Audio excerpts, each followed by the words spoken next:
नमस्कार, स्वागत है आपका। मैं हूं आपके साथ अनाया शर्मा और आप देख रहे हैं खास खबर। आज की खास खबर में चर्चा करेंगे फरीदाबाद को लेकर। हरियाणा में लोकसभा चुनाव के लिए बीजेपी और कांग्रेस के बीच जंग दिलचस्प मोड़ पर पहुंच गई है। 10 सीट जीतने के लिए सभी पार्टी मैदान में उतर गए हैं, तो वहीं मतदाताओं को लुभाने के लिए तरकश से तौर निकालकर अब सीधे निशाने पर लगाए जा रहे हैं। बीजेपी का पूरा जोर रैलियों पर है, तो वहीं कांग्रेस अपने प्रचार में घोषणा पत्र के साथ स्थानीय मुद्दों को धुनाने के लिए जुटी हुई है। तो वहीं अब तक कांग्रेस घोषणा पत्र के साथ आगामी विधानसभा चुनाव के लिए जाने वाले वादों को भी अभी से जनता के सामने रख रही है।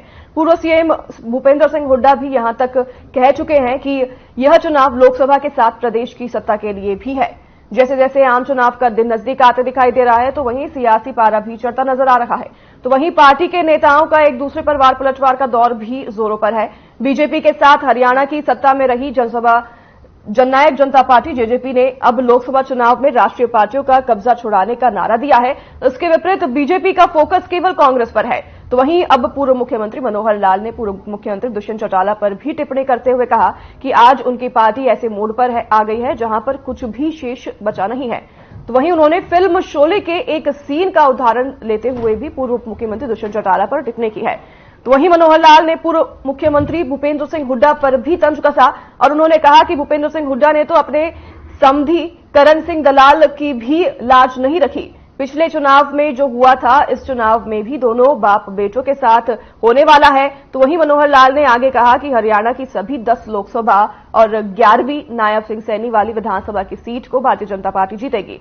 न केवल हरियाणा में बल्कि पूरे देश में उन्होंने कांग्रेस का सुपड़ा साफ हो जाने की बात भी कही है।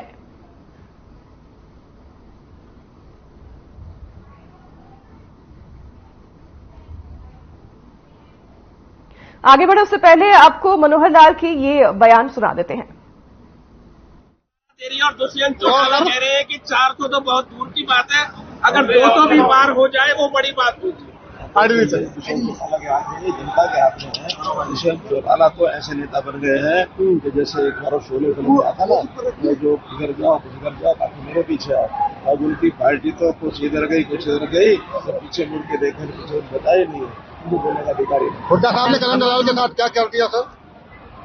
आपको पता मुझे क्यों पूछ रहा? समझी होने के बाद भी उनका अगर वो परिवारवाद का कुछ और विस्तार कर लेते, वो तो फंसे हुए बेटे में। मेरे बेटे को इस तरीके से बचा लो, बेटा हारेगा।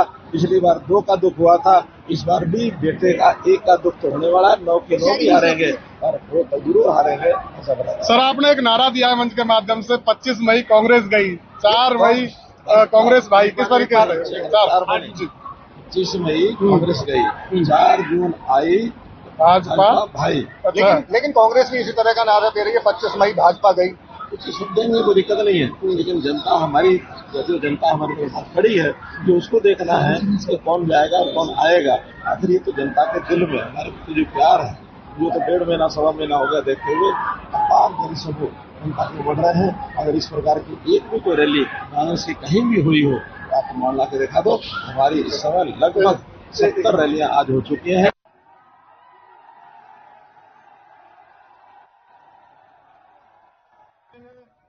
हमने हमारे कांग्रेस के वरिष्ठ नेता कुरुक्षेत्र से, हरियाणा के वरिष्ठ नेता।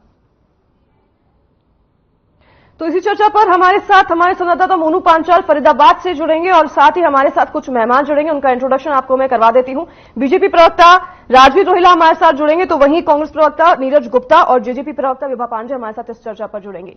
आपके पास ही सबसे पहले विभा जी मैं आती हूं। जिस तरह से बयान हमने सुना मनोहर लाल जी का, उन्होंने एक बयान देते हुए शोले फिल्म का जो डायलॉग है उसका इस्तेमाल किया, उस पर आपकी प्रतिक्रिया लेने चाहूंगी। उन्होंने कहा कि आधे इधर जाएं आधे उधर जाए, बाकी जो बचे मेरे पीछे आए। तो जब दुष्यंत चौटाला पीछे मुड़कर देखते हैं तो उनके पीछे कोई बचता ही नहीं है। विभा जी, आप हमें सुन पा रहे हैं? जी, आपको मेरी आवाज आ रही है? जी बिल्कुल आ रही है।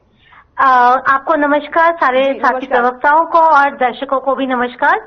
इस टिप्पणी पर मैं 2 बातें बोलना चाहूंगी।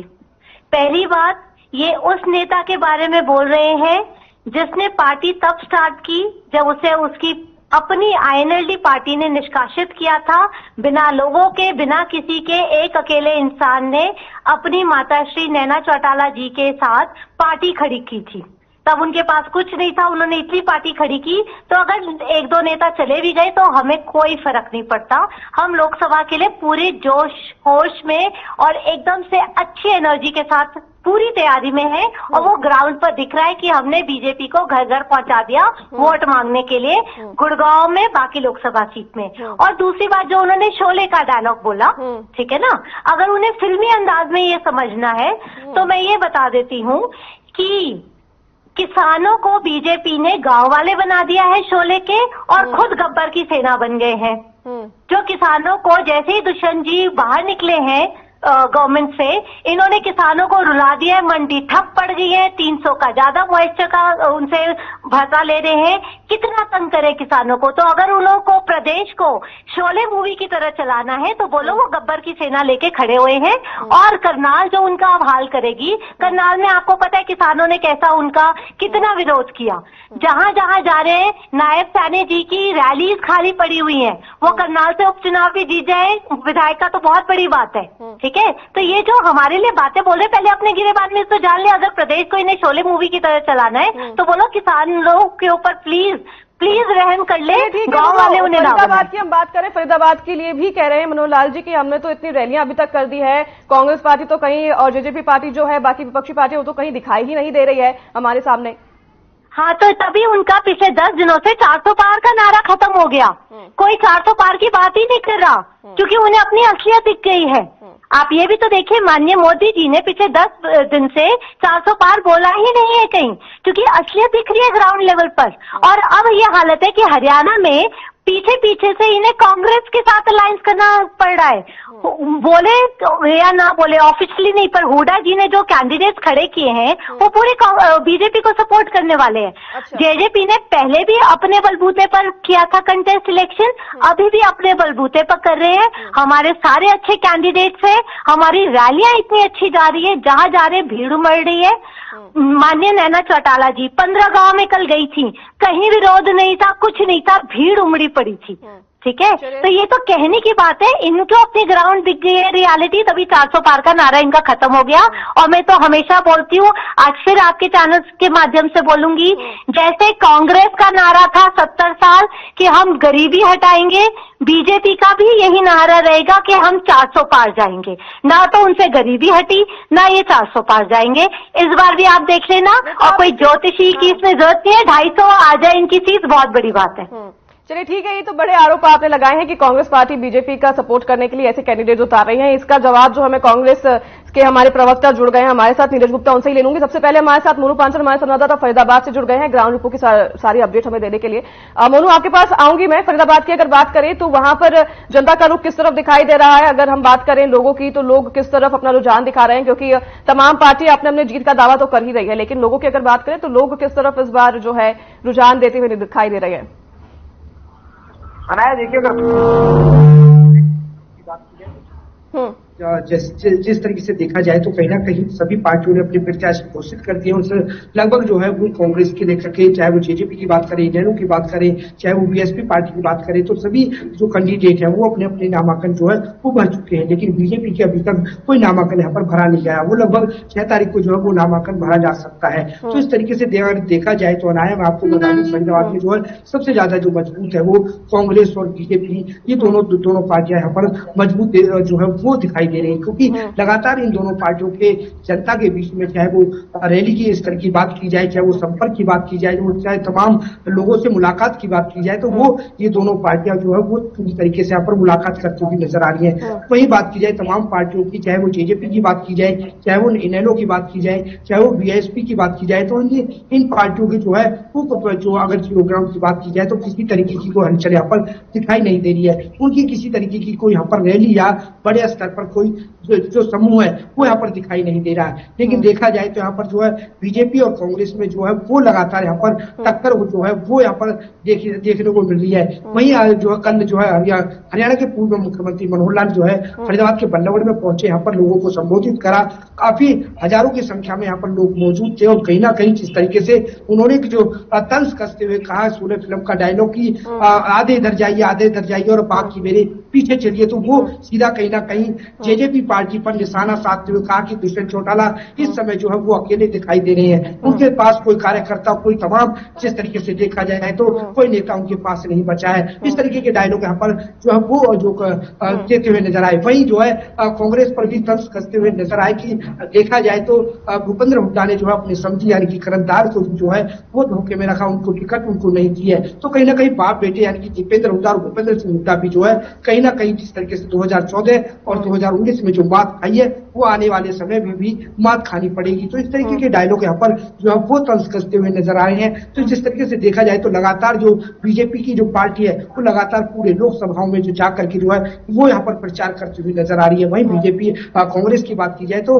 अनाया यहाँ पर भी जो है लगातार कांग्रेस जो है वो मजबूत होती हुई दिखाई दे रही है, क्योंकि आज भी कांग्रेस की बात की जाए तो पूरे फरीदाबाद के लोकसभा में कई जगह जो है बड़े बड़े प्रोग्राम जो है वो कांग्रेस पार्टी की तरफ से यहाँ पर रखे गए हैं। तो तमाम पार्टियां जो है लगातार जनताओं के बीच में पहुंच रही है।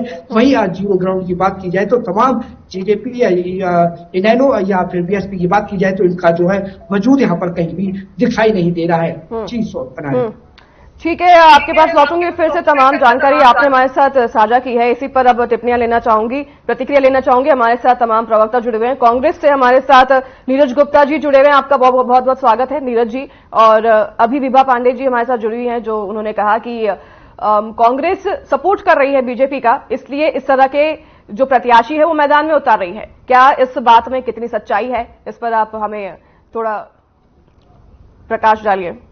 हमारी पार्टी के बारे में अब इनको पता नहीं कौन से चश्मे से देख रहे हैं कि हमारी पार्टी इनको सपोर्ट कर रही है, मुझे तो ऐसा कुछ नजर नहीं आता। बाकी इनको ज्यादा ज्ञान है हमारी पार्टी के बारे में, ये खुद ही ज्यादा सपोर्टिव है क्योंकि गठबंधन में रहे हैं 4.5 साल। मुझे लगता है इन्होंने ऐसे उतारे हैं जो उनको बीजेपी सपोर्ट करें। इनको कहने से पहले सोचना चाहिए। रही गब्बर के शोले की बात, खट्टर साहब बोलते हैं आधे इधर जाओ आधे उधर जाओ। जब सरकार बननी थी ना 40 सीटों पर आगे, तो खट्टर साहब बोले आधे उधर जाओ आधे उधर जाओ, पीछे कोई नहीं मिला। बाद में बीजेपी मिली, उसके समर्थन से सरकार बना ली। तो ये एक दूसरे के पूरक है। अभी आप देखना मैडम जी, ये इनसे अंडरटेकिंग लो, ये बाद में इलेक्शन के बाद दोनों एक हो जाएंगे। अभी आप देखना दोबारा गठबंधन हो जाएगा। सिर्फ जनता को बेवकूफ बनाने के लिए गठबंधन तोड़ा है। जिस छोटी पार्टी ने 450 मलाई खाई है और सारे अधिकतर पोर्टफोलियो सारे डिप्टी पहले तो हम गठबंधन में थे और अब जब जैसे गठबंधन टूटा तो एक दूसरे के एकदम दुश्मन बन गए हैं, एक दूसरे पर वार करते नहीं थक रहे हैं ये दोनों। मैडम अभी 4 महीने तो हुए हैं, 2 ही तो महीने हुए, दुश्मन कहां से बन गए। अब तो सरकार सत्ता खाने की लालच आएगी, जब सरकार बनाने का टाइम आएगा तो फिर एक हो जाएंगे। या तो ये सभी आज आपके चैनल से घोषणा करें, मेरी जज्बा की प्रवक्ता साथी, कि हम गठबंधन नहीं करेंगे इनसे, या भी अंडरटेकिंग दें, चाहे कुछ भी हो जाए इनसे गठबंधन नहीं करेंगे। ये देंगे ऐसा बयान? बिल्कुल नहीं दे सकती। वो तो दुष्यंत चौटाला जी डिसाइड करेंगे। ये सिर्फ सत्ता के लोग ही हैं, सिर्फ सत्ता के लोग ही हैं। रही मैं अपनी पार्टी की बात करना चाहूंगा, मुझे दूसरे से कोई मतलब नहीं। हमने पार्टी के मजबूत गठबंधन उतारे हैं, मजबूत प्रत्याशी उतारे हैं, डट के मुकाबला करेंगे, ज्यादा से ज्यादा सीटें जीतेंगे। मैं ये नहीं कह सकता हम 10 सीटें जीतेंगे, 10 सीटों को भी पार्टी नहीं जीतेगी, ना बीजेपी जीतेगी, ना कांग्रेस जीतेगी, ना जसपा जीतेगी, कोई भी न लो, कोई पार्टी मिली जुली सीटें आएंगी। आप देखना तो इंडिया गठबंधन मजबूती से सामना करेगा। भाई 400 का नारा, 400 के पार के नारे की हवा निकल चुकी है। 400 के नारा तो आप दूर दूर तक है, 200 सीटों पे समझ जाएंगे, मेरे हिसाब से 200 सीटों निकल जाएंगे। अच्छा, क्योंकि जो 400 का नारा एक और टिप्पणी की गई है मनोहर लाल जी के द्वारा कि भूपेंद्र हुड्डा जी ने अपने संबंधी करण दलाल को ही नहीं बख्शा, उन्होंने उनको ही टिकट नहीं दिया। तो क्या हुआ? तो एक तरफ तो परिवारवाद का करते हैं, एक तरफ तो वैसे परिवार का नारा देते हैं। ये डबल प्रैक्टिस कैसे? अरे उनको बयान देते, खट्टर जी को शर्म आनी चाहिए। एक तरफ तो आप परिवारवाद पे हमला करते हो, आप उनको टिकट नहीं दे तो कह रहे परिवारवाद को टिकट नहीं दी। ये कैसा दोहरा चरित्र है? पहले मुख्यमंत्री खट्टर जी अपने दिमाग का इलाज करें, उनको बोलना क्या है? या तो परिवारवाद पे बोला, जब परिवार पे हम प्रहार करते हैं तो कह रहे उनको टिकट नहीं दी। ये क्या बात हुई? अगर मैं ये कहना चाहूंगा यूपी से बृजभूषण को टिकट, बृजभूषण के लड़के को टिकट दी तो वो परिवारवाद नहीं है? बृजभूषण यौन शोषण का आरोपी था खिलाड़ियों का, आज उसके लड़कियों को टिकट के दे के करोड़ों लड़कियों के साथ उन्होंने धोखा करा, इनको शर्म नहीं आती है चीज कहते हुए। और वैसे चैनल पे कहेंगे परिवारवाद, कांग्रेस परिवारवाद का दूसरा नाम है। जब हम परिवारवाद को नहीं अपनाते, कुछ पढ़ाई करते तो उन्हें तकलीफ होती है। ये कैसा दोहरा चित्र है। चलिए ठीक है, तमाम आरोपों का जवाब मैं राजवीर रोहिला जी से लूंगी। राजवीर जी, आपका बहुत बहुत स्वागत है। और तमाम आपने अगर बातें सुनी होंगी तो विभा जी ने भी आरोप लगाए हैं और नीरज गुप्ता जी हमारे साथ जो कांग्रेस प्रवक्ता जुड़े हुए उन्होंने भी तमाम आरोप लगाए हैं बीजेपी के लेकर कि परिवारवाद आप एक तरफ कहते हैं, दूसरी तरफ आप ये आरोप लगा रहे हैं कि अपने समधी को उन्होंने टिकट नहीं दिया। सभी को राम राम, आपके दर्शकों को राम राम, अनाया जी आपको भी राम राम। अभी जो जसपा की मेरी बहन है विभा जी, इनको पता नहीं इनकी पार्टी का मतलब क्या हालात हो चुका है। इनके नेता और कार्यकर्ता सभी छोड़ के भाग रहे हैं। अभी भी मतलब कल भी छोटा किसी ने, परसों भी। अब तो हालत ये होगी कि इनका प्रदेश अध्यक्ष भी कांग्रेस ज्वाइन कर गया। तो ये बहन जी को इनको एहसास ही नहीं कि भाई तुम्हारे पास पता ही कुछ नहीं, जनता ने इनको आईना दिखा दिया, ठीक है ना। तो इनके पैरों के नीचे जमीन नहीं है, लेकिन इनको यकीन नहीं है। तो इनका जो अहंकार है, अहंकार के कारण इनकी पार्टी खत्म हो गई और 2021 से पार्टी टूटने लग रही है बिल्कुल लगातार, ठीक है ना। तो बहन जी अपनी पार्टी को आप देखो, आपका तो आपकी बार जो है ना, आपका ये चाबी का निशान ही नहीं मिलेगा, क्योंकि आपकी हर जगह जमानत जब्त होगी। हर हल्के में आपको 1000-2000 वोट मिलेंगे मैक्सिमम, बस, ठीक है ना। क्योंकि जनता ने आपको नकार रखा है। रही कांग्रेस की बात, कांग्रेस से है कहाँ आज? कांग्रेस सिर्फ बाप बेटे की पार्टी है, जहां जिसने लगातार इन लोगों ने ठिकाने लगाने का काम किया। तो जिस दिन से हुड्डा ने मुख्यमंत्री की शपथ ली थी, उस दिन से ही इन्होंने इनके नेताओं को ठिकाने लगाने का काम शुरू कर दिया था। चाहे वो धर्मवीर सिंह हो, चाहे वो रमेश कौशिक हो, चाहे वो राव इंद्रजीत हो, चाहे एसी चौधरी हो, जो इनके फरीदाबाद से आते हैं, ठीक है। आज सिर्फ ये बाप बेटे की पार्टी बन के रह गई। जनता सब समझ रही है, जनता को पता है इस पार्टी का कोई जनाधार नहीं है। मैं दावे से कहता हूं 10 की 10 सीटें भारतीय जनता पार्टी जीतने जा रही है। 4 तारीख को फिर हम मिलेंगे, फिर आपको मिठाई खिलाएंगे, ठीक है ना। और तीसरी बार फिर प्रधानमंत्री बनेंगे हमारे श्री नरेंद्र मोदी जी। तो आपकी पार्टी का जो कांग्रेस है, कांग्रेस ने जो भ्रष्टाचार किया 70 सालों में, जो इन्होंने डिलीवर किया, वो डिलीवरी ही इनकी मुसीबत बन गई है अब। ये विभा जी इसी पर टिप्पणी करते हुए कहती है कि जैसे कांग्रेस 70 सालों से कहते रहे कि गरीबी हटाएंगे, वैसे बीजेपी का 400 पार जो नारा है वो भी एक ख्वाब ही रह जाएगा। भारतीय जनता पार्टी 400 सीटें पार करेगी, क्योंकि हरियाणा में 10 की 10 हम हरियाणा की जो जनता 10 की 10 सीटें देने का काम नरेंद्र मोदी जी को करेगी। और ऐसे ही हर स्टेट में हमारी आंधी आई हुई है बिल्कुल। पूरा भारत नरेंद्र मोदी में बना हुआ है। ठीक है। राजवीर जी आप हमारे साथ बने रहिए। मोनू जी हमारे साथ लगातार बने हुए हैं ग्राउंड जीरो से। मोनू, अगर फरीदाबाद की बात करें, कृष्णपाल गुर्जर जो है सबसे पहले उनके नाम की घोषणा की गई थी बीजेपी के द्वारा। तो अगर बात करें पिछले उनके कार्यकाल की, तो 10 साल से उनका कार्यकाल भी फरीदाबाद में रहा है। तो अगर बात करें लोगों की, जनता की, तो लोग इस बार सांसद को देखकर वोट देने की इस बार मुद्दा बना रहे हैं, या फिर बड़े पैमाने पर राष्ट्रीय मुद्दे को लेकर इस बार वोट करने के लिए जो है वोटर्स पहुंचेंगे मतदान करने के लिए? देखिए अनाया, अगर फरीदाबाद लोकसभा की बात की जाए तो फरीदाबाद लोकसभा में जो है वो कृष्णपाल जो है 2 बार जो है वो यहाँ पर जो है सांसद रह चुके हैं। और उसके बाद जो है तीसरी बार जो है बीजेपी पार्टी ने जो उन पर भरोसा करके जो है वो तीसरी बार जो है वो टिकट दे करके जो है भरोसा यहाँ पर जताया है। लेकिन बात की जाए तो अनाया, सबसे ज्यादा जो फरीदाबाद की जो मुद्दे हैं, मुद्दों को लेकर के यहाँ पर वोट जो है वो यहाँ पर की जा रही है। क्योंकि जिस तरीके से देखा जाए तो तमाम जगह पर जो है वो जो प्रत्याशी है बीजेपी के कृष्णपाल गुर्जर वो लगातार जनताओं के बीच में जा रहे हैं। कहीं ना कहीं देखा जाए तो सबसे ज्यादा जो महत्व यानी कि जीत का जो फैसला जो करते हैं वो ग्रामीण क्षेत्र और सलन बस्ती जो है वो यहाँ पर जो है वो की जाती है। लेकिन सेक्टरों की बात की जाए तो सेक्टरों में इतनी पोलिंग नहीं हो पाती जितने ग्रामीण क्षेत्र और सलन बस्तियों में हो पाती है। लेकिन बात की जाए तो जिस तरीके से कृष्णपाल गुर्जर ने जो है तिरपत गाँव जो है वो गोद ले रखा था, उस तिरपत गाँव के अंदर कोई विकास कार्य नहीं हुआ, किसी तरीके के रोड वहां पर पक्के नहीं हुए। तो तमाम चीजों को लेकर के अगर देखा जाए तो पूरे फरीदाबाद में जो है मुद्दों को लेकर के यहाँ पर जो है वो वोटिंग यहाँ पर की जाएगी। चाहे वो जो है तमाम चीजों को लेकर के बात की जाए, चाहे वो महाराष्ट्र स्टेडियम को लेकर के बात की जाए, चाहे वो तिरपत गांव को लेकर के बात की जाए, चाहे वो लोग जो है कुछ ग्रामीण क्षेत्र के लोग जो है लगभग 7-8 महीने से धरने पर बैठे हैं, उनको कट नहीं दिया जा रहा है। तो तमाम जगह अगर देखा जाए तो ग्रामीण क्षेत्र जो है कई बार जो है वो जो केंद्रीय मंत्री कृष्णपाल गुर्जर है उनसे जो है वो गुहार लगा चुके हैं। लेकिन कहीं ना कहीं अब जो है जो जनता का जो माहौल है वो अलग जो है वो बदलता हुआ दिखाई दे रहा है, क्योंकि लोगों का यही कहना है कि उनकी नाराजगी जो है कहीं ना कहीं देश के जो प्रधानमंत्री नरेंद्र मोदी हैं उनसे किसी तरीके की कोई नाराजगी नहीं है। नाराजगी है तो सिर्फ एक प्रत्याशी से नाराजगी है। आखिर प्रत्याशी ने किस तरीके के काम यहाँ पर कराए हैं, तो कहीं ना कहीं जिस तरीके से जनता के बीच में अनाया पहुंच रहे हैं तो जनता जो है उनसे सवाल यहाँ पर करती हुई नजर आ रही है। और जनता सिर्फ यही पूछती है कि जितने भी विकास कार्य जो है वो केंद्रीय जो प्रत्याशी केसरपाल गुर्जर वो गिनाने का काम कर रहे हैं। आखिरकार फरीदाबाद में कितना विकास उन्होंने कराया, फरीदाबाद के लिए क्या कुछ लेकर के आए, फरीदाबाद में क्या कुछ बच्चों के लिए रोजगारों के लिए करा, तो इस तमाम चीजों को लेकर के अगर देखा जाए तो बनाया सबसे ज्यादा मुद्दों को लेकर के यहाँ पर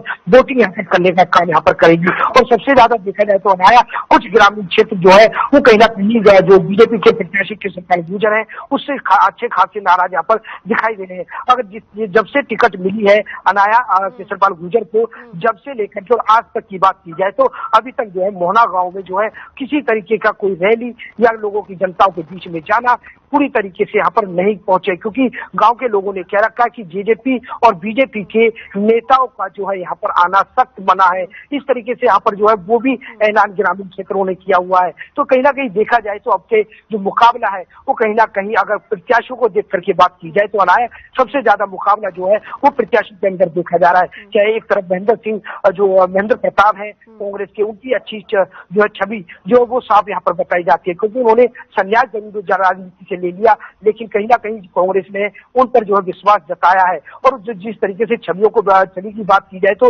महेंद्र प्रताप की अच्छी छवि यहाँ पर बताई जाती है। तो इसको लेकर के अगर देखा जाए तो मुकाबला जो है वो कांटे का यहाँ पर है। और कहीं ना कहीं आने वाला वक्त और देखा जाएगा कि ग्रामीण क्षेत्र की बात की जाए चाहे जमीनी स्तर की बात की जाए तो आखिरकार किस तरीके से किस करवट उठ बैठेगा ये आने वाला समय बताएगा। जी अनाया।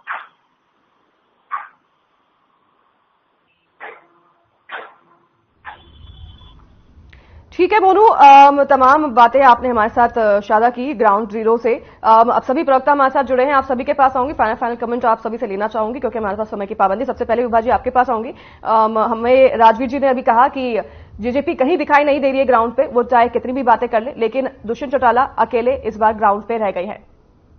पहली बात तो मैं अपने बीजेपी प्रवक्ता जी से पूछूंगी, इस बात का तो मैं बाद में जवाब दूंगी।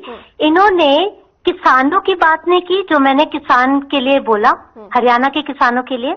इन्होंने एक बार भी नहीं बताया कि हरियाणा के लिए क्या करेंगे लोकसभा में जाके। इन्होंने सिर्फ एक बात बोली, मोदी जी के नाम के हमारे वोट आएंगे। और आज की डेट में मोदी जी भी उन लोगों के लिए वोट मांग रहे हैं, जैसे नवीन जिंदल जी हो गए जो कोल स्कैम में जिन्होंने उनको खुद इतना बदनाम किया था। उसके बाद प्रज्वल के लिए वो वोट मांग रहे हैं कर्नाटका में, जहां बीजेपी और जेडीएस का जो कैंडिडेट है 3000 रेप केसेस उसके ऊपर है। तो मोदी जी के नाम का कब तक वोट मांगेंगे? ग्राउंड रियलिटी पर आए। हर लोकसभा में हालत बुरी ही पड़ी है। आप गुड़गांव में देख लीजिए, हमने पहले ही कहा था कि बीजेपी को घर घर वोट मांगने पर हम मजबूर कर देंगे। राव इंद्रजीत जी जो 10 साल से नहीं आए थे गुड़गांव लोकसभा में, उन्होंने राहुल फाजिलपुरिया जी के सारे प्रोग्राम्स के बाद उन्होंने भी गांव गांव जाके अब प्रचार करना शुरू कर दिया। तो मैं तो इनसे यही बोलूंगी, ये हरियाणा की बात करें, हरियाणा के विकास की बात करें, किसानों की बात करें, उसकी बात नहीं करते। इन्हें जेजेपी कहीं नहीं दिख रही, जबकि जेजेपी की वजह से ये घर घर जाने पर मजबूर हो गए हैं। तो इनसे बताइए कि अब क्यों घर घर जा रहे हैं, ये मजबूर क्यों हो गए हर जगह। ठीक है। कांग्रेस प्रवक्ता हमारे साथ नीरज गुप्ता जी जुड़े हुए हैं। नीरज जी आपके पास मैं वापस आऊंगी। महेंद्र जी जो है एक स्ट्रांग दावेदार बताए जा रहे हैं फरीदाबाद में, अगर बात करें तो बीजेपी के प्रत्याशी के सामने, लेकिन आप लोगों के क्या मुद्दे और क्या रणनीति इस बार रहने वाली है, बात करें अगर चुनाव को लेकर, तो जल्द से जल्द बताइए फाइनल कमेंट। जो हमारे कांग्रेस के कैंडिडेट थे महेंद्र प्रताप जी, वो बीजेपी कैंडिडेट तो बहुत भारी टक्कर दे रहे हैं। पहले बीजेपी कैंडिडेट कहते थे मैं 10 लाख वोटों के अंतर से जीतूंगा, जब तक हमारी टिकट डिक्लेयर नहीं हुई थी वो हवा निकल गई। अब तो दिन रात उनको महेंद्र प्रताप जी सपने में दिखाई देते हैं। अब तो जीत हार का अंतर हजारों में रह गया, और जिस हिसाब से महेंद्र प्रताप जी को जन समर्थन मिला है उस हिसाब से महेंद्र प्रताप जीतेंगे। देखिए, मैं हैरानी स्थिति में प्रकाश डालना चाहूंगा, हरियाणा में जब तक खट्टर की सरकार रही, हरियाणा कोई कर्मचारी वर्ग है तो इन्होंने ना पिटाओ लाठियों से भांजा है, चाहे आंगनबाड़ी हो, डॉक्टर हो, चाहे कोई भी रोडवेज कर्मचारी हो, कुछ भी। और 750 किसान के हथियार है, इनको मारने उनकी आत्मा भी ठीक है नीरज जी, हमारे पास समय की पाबंदी है, इसलिए माफी चाहूंगी, आपको रोकना चाहूंगी। और राजवीर जी, आपके पास में नहीं लौट पा रही हूं क्योंकि समय की हमारे पास पाबंदी है, फिर से आपसे कभी चर्चा करेंगे। तो फिलहाल के लिए तो मोनू, आपका बहुत धन्यवाद हमारे साथ तमाम जानकारी साझा करने के लिए, और आप सभी का बहुत धन्यवाद हमारे साथ चर्चा पर जुड़ने के लिए। और जाने से पहले मैं आपसे एक राय साझा करना चाहूंगी। देखिए, राजनीति में रिश्ते होते हैं एक नेता का दूसरे नेता से, तो वहीं एक पार्टी का दूसरी पार्टी से गठबंधन वाला रिश्ता भी होता है, लेकिन रिश्तों में भी राजनीति होती है। ये तस्वीर 2024 की चुनावी बिसात पर हम कहीं ज्यादा साफ तौर पर देख सकते हैं, और सवाल सीधे तौर पर सत्ता का है। तो फिर क्या परिवार और क्या रिश्तेदार? चुनावी मैदान में सब एक दूसरे के सामने हैं, और रण के मैदान में नेता इस बार सभी रिश्ते नातों को पछाड़ते नजर आ रहे हैं, और यही कुछ तस्वीरें हम इस बार भी चुनाव में देख रहे हैं। लेकिन अगर वार पलटवार में इसी तरह से हास्यास्पद बनी रहे तो हमारे लिए भी बेहतर है और जनता के लिए भी बेहतर है। चलिए, तो फिलहाल के लिए इस चर्चा में हमारे साथ बस इतना ही। नमस्कार।